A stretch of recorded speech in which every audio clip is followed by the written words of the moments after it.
नमस्कार। एक बार फिर मैं डॉक्टर राखी सिंह कटियार ढेर सारी शुभकामनाओं और प्यार के साथ आप सभी छात्रों के साथ हूँ। और आज हम पढ़ने वाले हैं कक्षा 10 का पाठ माता का अंचल। इसके लेखक हैं शिव पूजन सहाय जी। और शिव पूजन सहाय जी की जो विशेषता है वो मैं आपको बताना चाहती हूँ कि शिव पूजन जी ने माधुरी पत्रिका के संपादक के रूप में कार्य किया। जागरण, हिमालय और बालक आदि प्रतिष्ठित पत्रिकाएं थी, उनमें काम किया। और साथ में मतवाला एक बहुत ही प्रतिष्ठित पत्रिका थी, उसके वो संपादक मंडल में रहे हैं। उनकी विशेषता क्या है वो उनके लेखन से आप खुद जान लेंगे। आइए बढ़ते हैं इस पाठ की ओर। इस पाठ के जो प्रमुख बिंदु हैं वो हैं कि इस पाठ में दिखाया गया है कि किस तरह से एक बालक का पिता का साथ रहता है पूरे समय।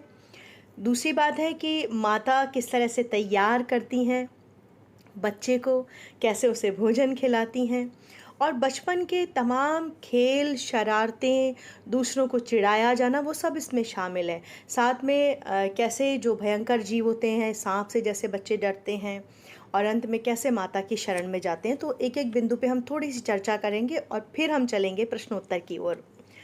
तो इस पाठ में जो दिखाया गया है कि पूरे समय, यानी कि एक बालक की जो दिनचर्या है उसमें सुबह से लेकर रात तक सबसे अधिक अगर कोई साथ देता है तो वो हैं पिताजी।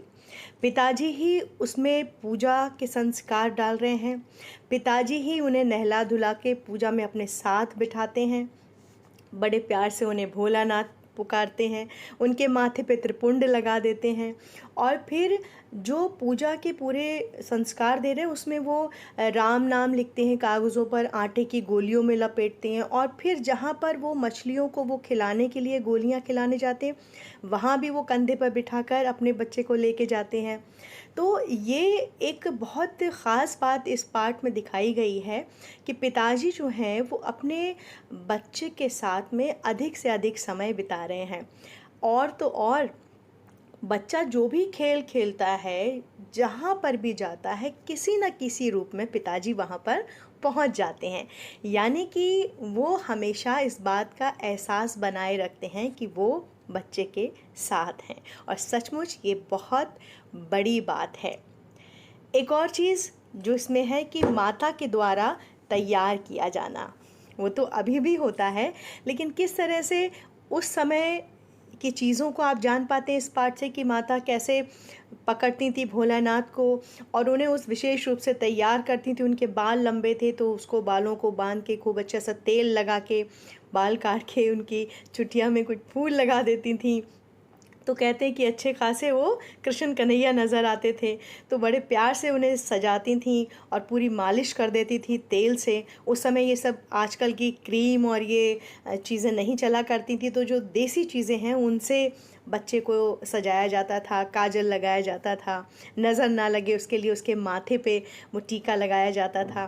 तो वो सारी चीज़ें आप इस पाठ से जान जाते हैं। साथ में एक और चीज़ है कि शुरू से हम देख रहे हैं कि पिताजी पूरे समय बच्चे के साथ हैं, हर चीज़ का ध्यान रख रहे हैं, उसके स्नान से लेकर उसे हर चीज़ में। लेकिन जहाँ पे बारी आती है खाना खिलाने की, तो वहाँ पे माँ जो है अपना अधिकार किसी को नहीं देना चाहती हैं और झटपट आगे आ जाती हैं और कहती हैं कि जब खाएगा बड़े बड़े कौर तब पाएगा दुनिया में ठौर।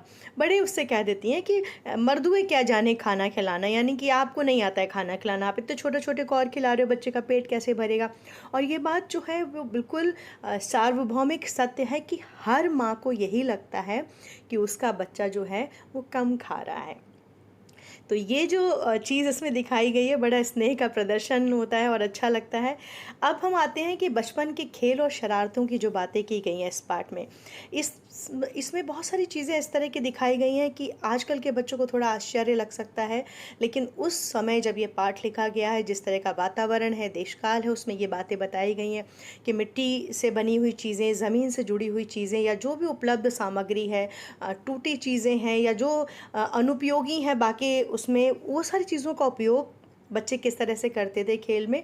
कुछ डिमांडिंग नहीं होते थे कि अब हमें ये टॉय चाहिए, ये खिलौना चाहिए, बाज़ार जाइए, ये चाहिए, इलेक्ट्रॉनिक आइटम चाहिए। वो सबसे अलग एक संसार है बचपन का इसमें, जहाँ पर वो सारे खेल हैं जो खेती की बातें हैं, मिठाई की चीज़ें हैं, सब चीज़ें जो उपलब्ध हैं उन्हीं से बच्चे जो हैं वो खेल रहे हैं। चाहे वो अगर कनस्तर जो होता है, टिन जो होता है, उसका तंबूरा बजा रहे हैं, कभी वो जो आम के अंदर की गुठली होती है उसको घिसने के बाद में उसमें आप बजाइए, बड़ी अच्छी, उसे अमोला कहते हैं, उसकी शहनाई बना रहे हैं।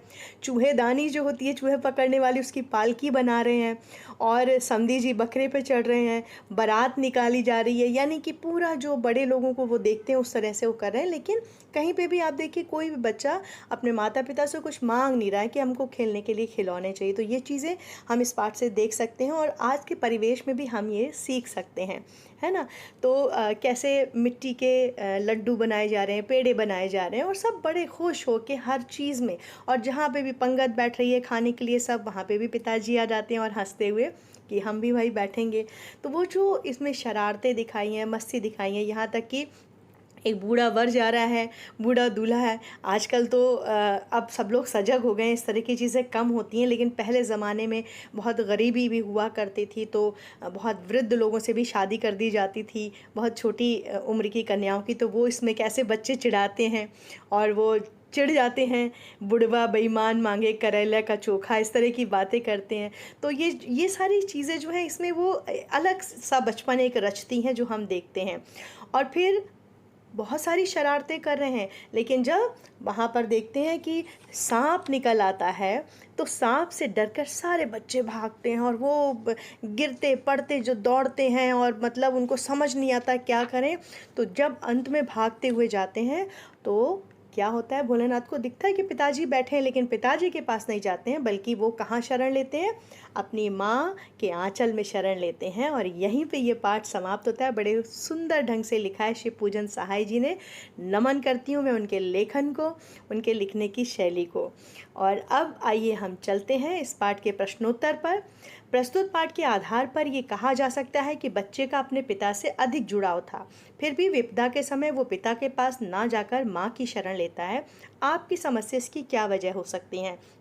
तो आप सब विद्वान छात्र छात्राएं हैं, आप अपनी समझ से लिख सकते हैं, लेकिन मैं ये कहना चाहूँगी कि बच्चा विपदा के समय पिता के पास ना जाकर माँ की शरण लेता है, क्योंकि विपदा के समय उसे अत्यधिक ममता और लाड़ की आवश्यकता होती है, हम सब जानते हैं।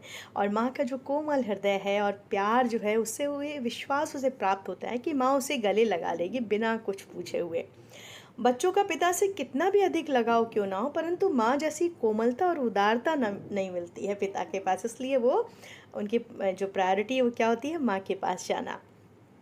आपके विचार से भोलानाथ अपने साथियों को देखकर सिसकना क्यों भूल जाता है? देखिए, उसके कुछ कारण ये हो सकते हैं कि एक तो मेरा ये वाक्य है कि मित्र ऊर्जा देते हैं, और ये बात हर उम्र में सही साबित होती है। तो भोलानाथ भी अपने मित्रों को देखकर उनके साथ खेलने में रुचि लेने लगता है। और एक दूसरा कारण ये भी होता है, हम अपने साथियों को बीच में हीनता का अनुभव करने लगते हैं इस तरह की अगर गतिविधियां करें, तो इसलिए वो भी खेल कूद में रोना भूल जाता है। आपने देखा होगा कि भोलानाथ और उसके साथी जब तब खेलते खाते समय किसी न किसी प्रकार की तुकबंदी करते हैं। आपको यदि अपने खेलों से जुड़ी कोई तुकबंदी याद हो तो लिखिएगा। तो अभी वर्तमान समय में बच्चे इस तरह के खेल भी कम खेलते हैं और तुकबंदियाँ भी कम होती हैं, लेकिन जो हमारे समय में होते थे, हम लोग ऐसे खेलते थे, अटकन बटकन, दही चटाके, बन फूले बंगाले, या फिर अक्कड़ बक्कड़ बम्बे बो, 80 90 पूरे 100। हाँ, अगर आप भी कुछ ऐसी ही चीज़ों के साथ में खेलते हैं तो ज़रूर उन्हें लिखिएगा अपने उत्तर में। भोलानाथ और उसके साथियों के खेल और खेलने की सामग्री आपकी खेल और खेलने की सामग्री से किस प्रकार भिन्न है? ये तो हमने अभी जो बात की थी उसमें आपको पता चल ही रहा था कि उस समय के जो भी बच्चे थे वो सब मिट्टी में खेलते थे, उनके पास और कोई विकल्प भी नहीं था, हम ये भी कह सकते हैं। और जो जो भी उपलब्ध चीज़ें, उपलब्ध सामग्री है, वही बच्चों के खेलने के काम में आ जाती थी। और एक और चीज़ है, उस समय किसी तरह की कोई रोक टोक नहीं थी, ना ही कोई डर होता था कि कोई अनहोनी ना हो जाए, या कोई बच्चे को चुरा के ना ले जाए, या बच्चे को कोई मार ना दे, इस तरह की चीज़ें नहीं होती। बहुत ही सुंदर वातावरण होता था। जबकि वर्तमान समय में खेलने की लगभग सभी वस्तुएं हमें ख़रीदनी पड़ती हैं, और कुछ परिवार की पाबंदियां वो भी स्वाभाविक है, परिवार के द्वारा लगाए जाना, तो वो बच्चों को झेलनी पड़ती हैं।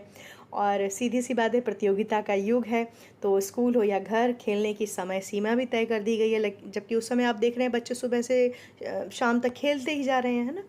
पाठ में आए ऐसे प्रसंगों का वर्णन कीजिए जो आपके दिल को छू गया हो। तो आप अपना प्रसंग इसमें लिख सकते हैं जो आपके हृदय को स्पर्श किया हो। और मुझे जो बात अच्छी लगी थी कि इसमें लिखा है ना कि बच्चा चाहे कुछ भी खेले, कोई भी आप देखते हैं ना, कुछ भी खेल खेल रहे हैं, चाहे वो बारात निकल रही है, चाहे वो खाना परोसा जा रहा है, चाहे वो खेती किसानी हो रही है, हर जगह उनके जो पिता हैं वो उसमें शामिल हो ही जाते थे। तो उनका इस तरह से बच्चों में बच्चा बन जाना एक बड़ा सुखद अनुभव है, जो वर्तमान परिस्थिति में बहुत सारी वजह हैं उनकी वजह से संभव नहीं हो पाता है। फिर जब रामायण का पाठ कर रहे होते हैं पिताजी, तो भोलानाथ आईने में देखते हैं, चुपचाप खुश हो जाते हैं, और जब देखते हैं कि पिताजी देख रहे हैं तो आईना रख देते हैं, और उनकी ये अदा बड़ी प्यारी लगती है, किसी भी बच्चे की इस तरह की हरकत। फिर जब सांप बच्चों के पीछे पड़ता है, तब सब बच्चे जो गिरते पड़ते भागते हैं और माँ की गोद में छुप जाते हैं, बड़े मार्मिक सा दृश्य हो जाता है। तो इस तरह के प्रसंग हैं इसमें। इस उपन्यास के अंश में 30 के दशक का की जो ग्राम्य संस्कृति है उसका चित्रण है। आज की ग्रामीण संस्कृति में आपको किस तरह के परिवर्तन दिखाई देते हैं, बड़ा अच्छा प्रश्न है। देखिए, गांव तो अभी भी हैं, गांव में खेती किसानी भी होती है, लेकिन बहुत सारी टेक्नोलॉजी बदल गई है, बहुत सारे विज्ञान ने तरक्की जो कर ली है उसका असर हमें दिखता है। आज कुएं और तालाब की जगह ट्यूबवेल हैं, सिंचाई के यानी नए नए साधन आ गए। बैलों की जगह ट्रैक्टर का प्रयोग करते हैं, ट्रैक्टर ट्रॉली लगाई जाती है। गांव में भी अब लोग जो है किसी न किसी वजह से मौज मस्ती को भूल सा रहे हैं और बच्चों के भविष्य के प्रति बहुत चिंतित हो गए। स्वाभाविक भी है, लेकिन यह पढ़ाई लिखाई पे ज़्यादा ध्यान देने लगे हैं, तो वो जो मौज मस्ती जिसका दर्शन हम इस पाठ में कर रहे हैं वो अब थोड़ी वहाँ पर भी दुर्लभ हो गई है। पाठ पढ़ते पढ़ते आपको भी अपने माता पिता का लाड़ प्यार याद आ रहा होगा। अपनी इन भावनाओं को डायरी में अंकित कीजिए। तो मुझे यकीन है आप सब डायरी लिखते होंगे, आप लिख सकते हैं। मैं यहाँ पर एक घटना अपनी शेयर कर रही हूँ।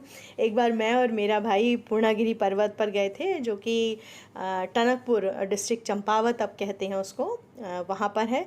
और वहाँ हम लोग गए तो हम परिवार के साथ जा रहे थे, लेकिन हम लोग बच्चे जब होते हैं बड़े उत्साहित होते हैं और थकान भी नहीं होती है, तो पहाड़ों पर हम बड़ी तेज़ी से दौड़ दौड़ के मैं और मेरा भाई चढ़ रहे थे। तो उस उत्साह में हुआ क्या कि हम काफ़ी आगे निकल आए और थोड़ी देर में हमें एहसास हुआ कि हम अपने परिवार से अलग हो गए। बस फिर क्या था, जिसे कहते हैं ना बुक्का फाड़ के रोना, हम ज़ोर ज़ोर से हमने रोना शुरू कर दिया, हम बहुत घबरा गए थे।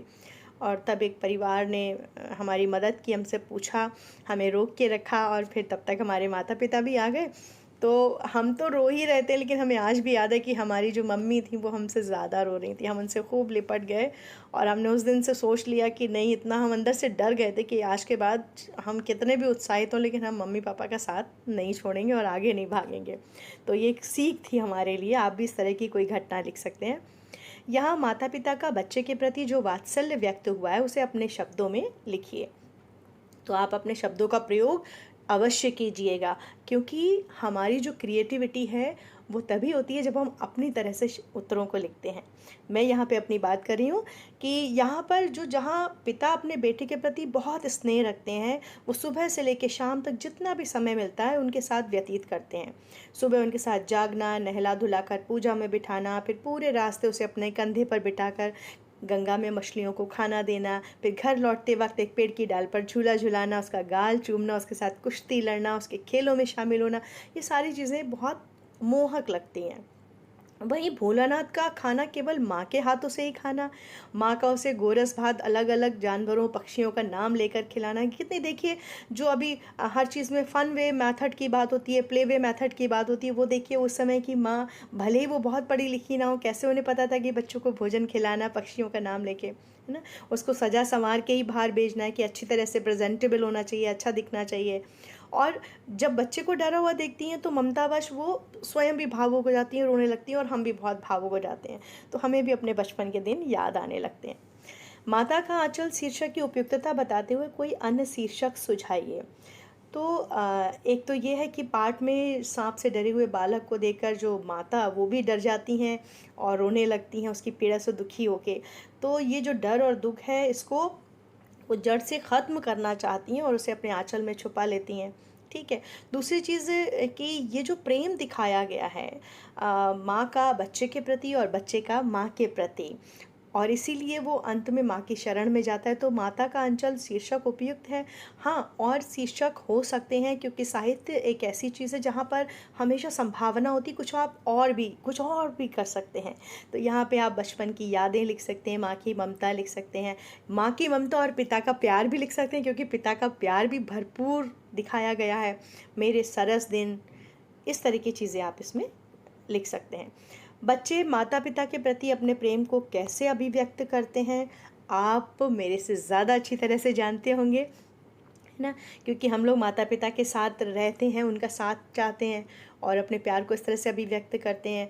हाँ, कई बार हम ज़िद भी करते हैं, कहते हैं ना कि जब कुछ मन होता है तो हम अपने माता पिता से ज़िद करते हैं, हमें ये चीज़ चाहिए, और हम ज़िद पे अड़ जाते हैं और फिर वो चीज़ ले लेते हैं किसी तरह से। तो ये सारी चीज़ें हैं। यूँ तो कई बार मैंने अपने माता पिता के प्रति प्रेम अभिव्यक्त किया है, लेकिन मैं आपको एक छोटी सी घटना और बता रही हूँ कि एक बार मेरे माता पिता की शादी की सालगिरह थी और तब मैंने नई नई एम्ब्रॉयडरी करनी सीखी थी, कढ़ाई करना कहते हैं उसे। और अपने माता और पिता को उनका नाम काट कर एक एक रुमाल पर मैंने भेंट किया और दोनों बहुत खुश हो गए और उन्होंने मुझे गले से लगा लिया। तो ये मेरा एक प्रेम ही था। ऐसा नहीं है कि उस रुमाल के बिना उनकी ज़िंदगी नहीं कटती, लेकिन वो बहुत खुश हुए। तो इस तरह की चीज़ें आपके भी बचपन में कुछ जुड़ी हुई होंगी, ज़रूर लिखिएगा। इस पाठ में बच्चों की जो दुनिया रची गई है वो आपके बचपन की दुनिया से किस तरह भिन्न है। बिल्कुल बखूबी आप जानते हैं कि ये कहानी बहुत समय पहले की है। 30 के दशक की बात है इसमें, है ना?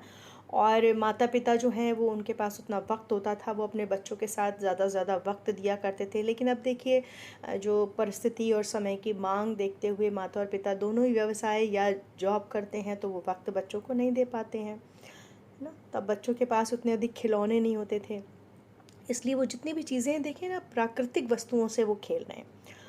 और यदि हमारी बात की जाए तो हमने अपने माता पिता के साथ इतना समय हमें बिताने को नहीं मिल पाया, क्योंकि वो व्यस्त रहते थे, है ना? बच्चों को खेलने कूदने के लिए बहुत सारे अब खिलौने मिलने लगे हैं। मोबाइल पे बहुत सारी चीज़ें, वीडियो गेम्स और बहुत सारी चीज़ें हैं, कंप्यूटर, लैपटॉप, तो यानी समय बहुत बदल गया है। एक ही शेर नज़र करूँगी इसके लिए कि ख़याल आया जब अपनों का तो रफ्ता याद आए, कभी ताने कभी शिकवे कभी रूठे हुए चेहरे। बहुत सारी शुभकामनाएं। धन्यवाद।